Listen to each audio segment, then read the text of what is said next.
What if the most complicated arc in Love Island history wasn't a love triangle or a betrayal, but a single woman's emotional evolution?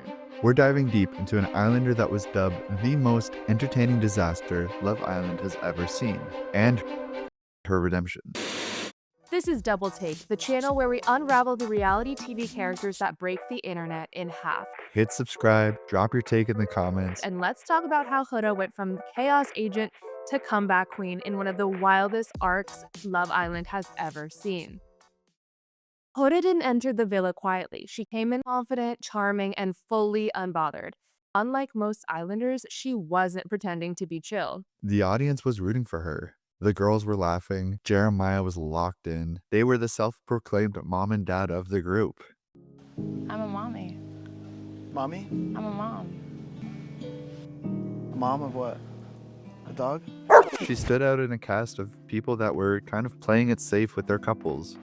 Taylor had Alandria and there was a lack of chemistry. Nick was in his love triangle with Beldasha and Sierra. Austin was with Shelly and Amaya. Ace was bopping around the villa, but Huda and Jeremiah, they had chemistry and they had charisma. She called herself a girl's girl. She cried when other people cried. She leaned into vulnerability early, way earlier than most contestants do. And while her directness made some people uncomfortable, others saw it as refreshing. But intensity has a shelf life on Love Island, and Huda wasn't built for soft launches. She was loud when she felt wronged, bold when she felt hurt, and direct in a space where fake smiles usually run the game. Not even mentioning that she is the first mom on Love Island. And breaking that to Jeremiah, was this couple really ready to leave the villa with a child? She came after Maya, she came after Iris, anyone that might have been competition against her with Jeremiah. One comment lit the fuse, and suddenly everyone in the villa was treading lightly. Every conversation felt like walking through glass. Girls like Shelly and Alandria stopped being open around her. The boys began doing their classic Love Island move, emotionally withdrawing, and people started to say what they were all thinking. Being around Huda was exhausting. We saw constant coddling, long chats with islanders trying to calm her down. Same time, Huda was twisting the facts. People walked on eggshells, unsure of what might set her off. Fans of Love Island called her a ticking time bomb. TikToks were coming out saying she was emotionally manipulative. Even her friends in the villa looked like they were just trying to survive the week. And in the middle of all of this, Huda was spiraling. People were legitimately reaching out to the show, begging Love Island, take her out. She can't handle this. The people who once praised her honesty now questioned her loyalty. There was talk of her not being a true girl's girl, of performative feminism. Was Huda making the villa worse, or was she reacting to an environment that was already broken? Outside the villa, the conversation wasn't any calmer.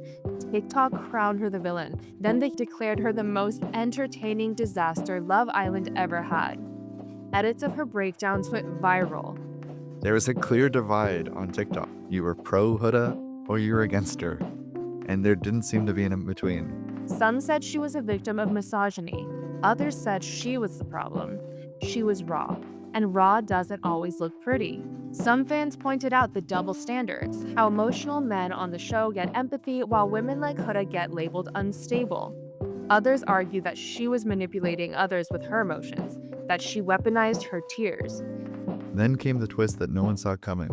Huda stopped yelling. She stopped crying. She got into a stable couple with Chris.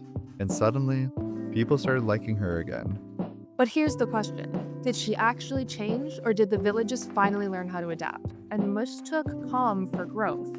Some fans felt the villa had isolated her so much, she had no choice but to change. Because growth doesn't always look like a new personality. Sometimes it's just learning when to walk away from a fight you know you win, or realizing the best way to win is to stay silent. The final arc of Huda isn't about redemption, it's about reclamation. She reclaimed her dignity, her confidence. She stayed. She endured the backlash, the whispers, the public vote scare, and instead of cracking again, she hardened just enough. She's still messy, still opinionated, but now she owns it. She's unforgettable. In a show about calculated moves, brand deals, playing it safe, she gave us something real, no matter how uncomfortable that looked. And it got very uncomfortable. bitch. You're a bitch. She forced the villa to confront its dynamics. She made people choose between peace and honesty. And whether you love her or hate her, you felt something towards her. And that in itself is the making of a reality TV star. So what do you think? Was Huda misunderstood, manipulative, misjudged? Drop your thoughts in the comments, subscribe for more deep dives, and remember, this is Double Tape. Where there's always more than one side to the story. And as always, thanks for watching. Watch our latest uploads here, and don't forget to subscribe for more deep dives.